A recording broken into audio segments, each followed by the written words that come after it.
Munda atiku gelo yen sliramu seneng citra iku ra prasaja mbok yo sing jujur yen sliramu pengen dadi sedulur yen sliramu ora jujur aku trimo-trimo mundur wiwit yen kula aku ra wis kandha marang sira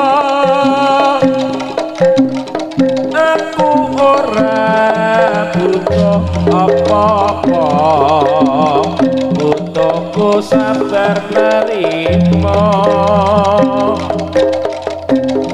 nanging yaktine